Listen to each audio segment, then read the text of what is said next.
Good afternoon, everyone. Afternoon. So just a few things at the top and then happy to dive in and take your questions.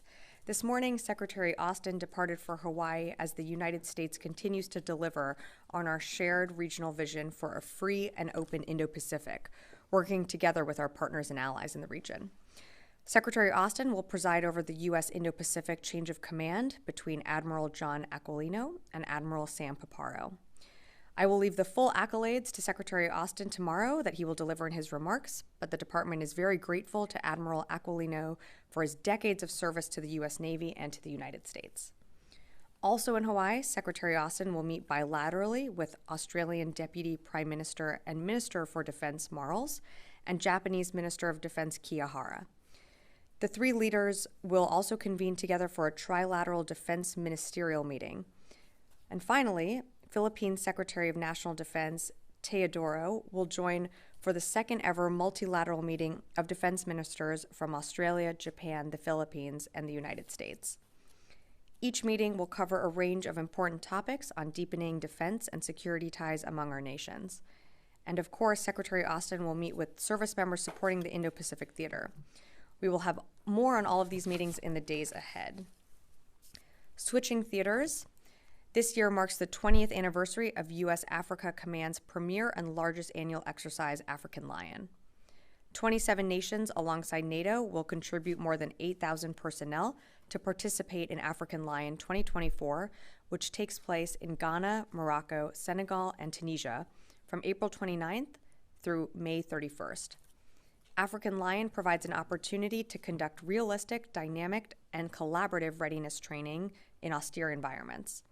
African Lion increases interoperability and strengthens shared defense capabilities and cooperation to counter transnational threats and violent extremist organizations. The exercise is a testament to the dedication participants have to enhancing security and collaboration across the continent. And staying in the AFRICOM AOR, U.S. Naval Forces Africa, U.S. Marine Corps Forces Africa, and the Ghana Navy are leading the African Maritime Forces Summit and Naval Infantry Leadership Symposium Africa this week in Accra, Ghana. Military chiefs and governmental leaders from more than 40 countries, including 30 African nations, are participating in a series of panels and focused discussions concerning maritime security and collaboration. These discussions and connections will improve interoperability across domains and continents, strengthening strategic-level relationships to help facilitate better regional cooperation when dealing with maritime threats. And with that, I'd be happy to take your questions. I'm going to go to the phones first because we have Lita Baldor joining us virtually, and then we'll come in the room. So, Lita. Thanks, Sabrina. Can you bring us up to date on the construction and ongoing process involving the pier off Gaza? And can you give us any sense when they might start any movement of humanitarian aid to the pier, or at least through the inspection process? Yep. Thanks, Lita, for the question. So in terms of an update on JLOTS, so as of today, we are over 50% complete on setting up the pier. The floating pier, you'll remember there are a few different components to this pier and the JLOTS operation. The floating pier has been completely constructed and set up. The causeway is in progress. So in terms of date of delivery, we've said from the beginning, early May. We still believe that we're on track to meet that, but I don't have an exact date for you on when humanitarian aid, when we're going to see those first trucks going into Gaza. But as soon as I have that date for you, we are, of course, going to keep you updated on that. All right, I'll come in the room. Tom. Along the lines of the pier, do we have any sense which country would be driving the trucks along that causeway to the beach? And once the trucks get to the beach, is it the World Food Program that will be distributing the aid? Thanks, Tom, for the question. So in terms of distribution on the ground, it will be the UN that is distributing the aid. But for more on that, I would direct you more to the UN to speak to that. Again, they'll be the ones on the ground doing that work. In terms of the drivers, as we've said, it will be a third party. some parties don't necessarily want to be named publicly. I'd let others speak to that. But right now I can just tell you that it will be a third party and not U.S. forces driving those trucks off the pier. Anne. Hi. So, clarification on that. Who's going to provide the security for the World Food Program workers? Is that clarified yet? Is that going to be the Israeli Defense Force? And then also the Israelis, have they given you any assurance on if they've changed their rules of engagement on to prevent another strike on aid workers? Are there any assurances that that's not going to happen again, what happened a month ago? So in terms of, I think you're referring to what happened to the World Central Kitchen workers. We have seen the IDF take some steps to prevent something like that from happening. We have also their investigation that we are reviewing ourselves, and that is an interagency effort. So I don't have more to share with you on where we are and reading out our sort of assessment of that investigation, but the IDF has shown that they are taking steps to mitigate that from happening again. As you know, we've also set up a deconfliction cell. So that is very important to ensure that aid workers are given the protective security that they need to move within Gaza to distribute that aid. U.S. forces will not be on the ground, so that is the IDF will be leading the security efforts on the ground when it also comes to that distribution. Great. Oren. At this point, for the U.S. assets involved in the construction, are U.S. force protection measures in place? Are they en route, or where does that process stand? So as you can appreciate, we, of course, are, as the Secretary has said many times before, he takes force protection very seriously. So while I won't get into our own force protection, our assets are en route. They are going to be ready to set up and stab that Gaza coastline when that causeway is fully constructed. But I just won't get into those specific force protection measures that we are taking right now. And as you know, that the IDF has given us their assurances that they will be providing security for our forces once that pier and causeway are operational. You said our assets are en route. Obviously, some are there. Can you detail what is still en route? I would direct you to CENTCOM to speak more to the assets that are moving. Again, this is involving two different COCOMs between UCOM and Central Command, as well as TRANSCOM is providing the assets. So I would direct you to CENTCOM for more specific details on where ships are. I'm going to go to the phones and then come back in the room. JJ Green, WTOP.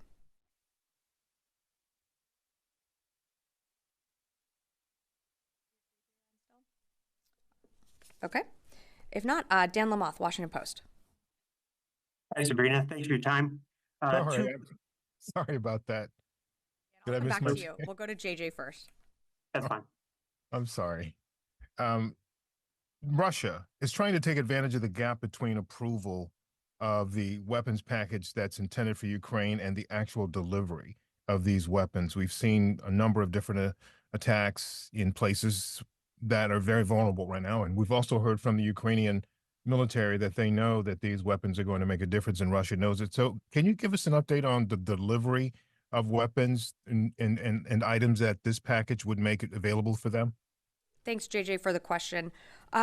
As soon as we were able to announce that $1 billion PDA, you've heard the Secretary and the President speak to this. We had pre-positioned some weapons and capabilities, so we were ready to support Ukraine almost immediately when that PDA was announced. So whether it was air defenses, artillery, ammunition, that continues to flow to Ukraine, but was almost pretty immediate on getting into Ukraine. In terms of getting to the front lines, getting to the units that need them the most, that's really something that Ukraine can speak to more. So I direct you to the Ukrainian forces to really speak to that. But you've seen us flow PDA packages, getting materials into Ukraine, sometimes within hours, if not a day or two. And so that's what we were ready for. And while we did wait for the supplemental, and that did take months to get across the finish line, we were certainly able to surge that aid when the president signed out that presidential drawdown package. And just last week, we announced another longer-term commitment to Ukraine to the tune of $6 billion in USAI. That will take longer to reach Ukraine, but again, that's for the long-term commitment to them, as we have shown time and time again that we are invested in Ukraine's short-term and long-term future. And with that, I will go to Dan Lamoth, Washington Post. Thank you. Two loose ends, looking to see if there's any update with the situation in Niger and the talks that were ongoing. And then secondly, looking for any kind of update on whether there's been any kind of additional attack or threat either on pier and causeway assets or on the staging facility on the beach. Thanks. Thanks, Dan.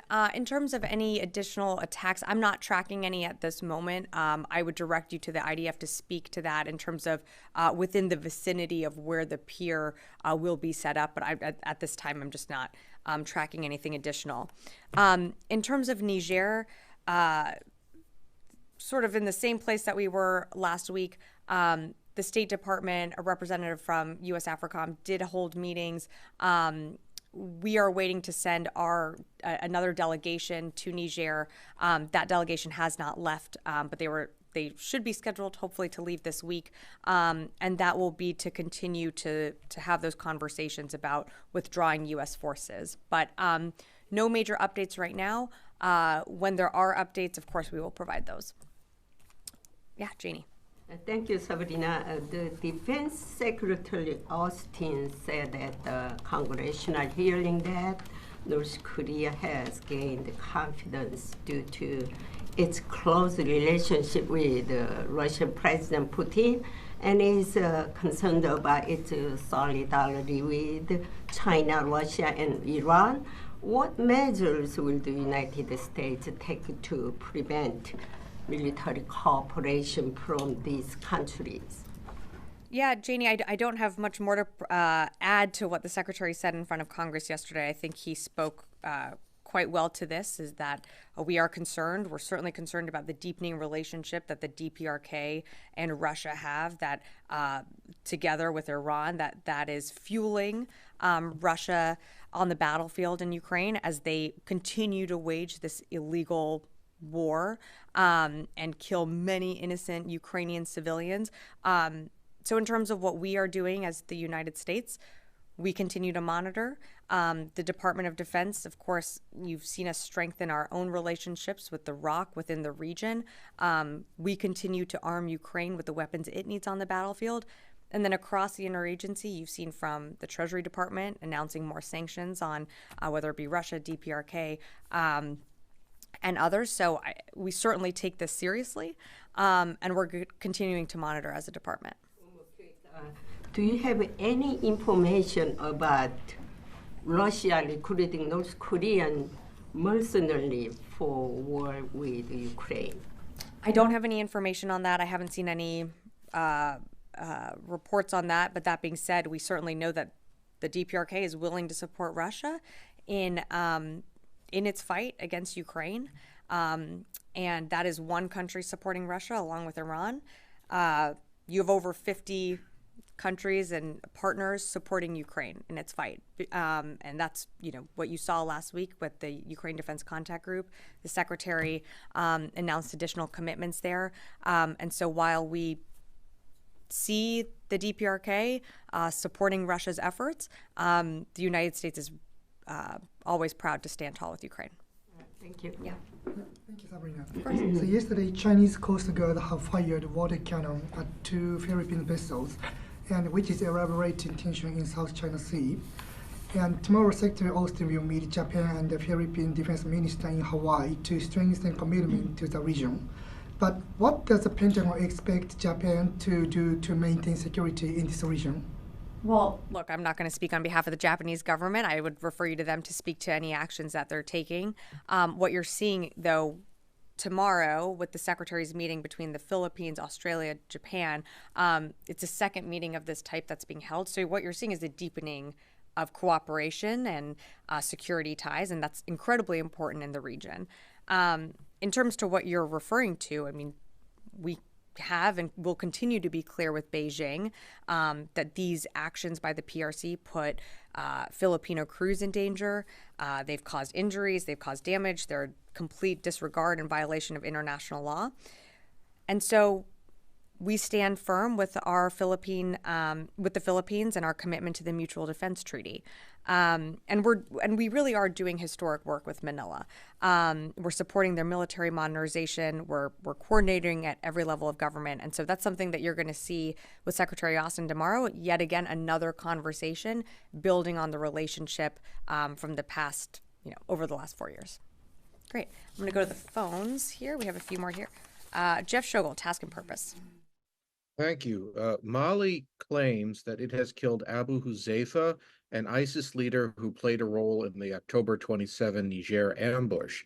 I'm wondering, has Mali provided the Defense Department any information to confirm this, or has the Defense Department been able to independently confirm that this ISIS leader is killed?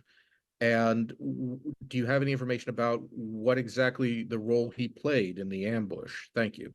Thanks, Jeff, for the question. I'm sorry, I just don't have any information for you on this. I've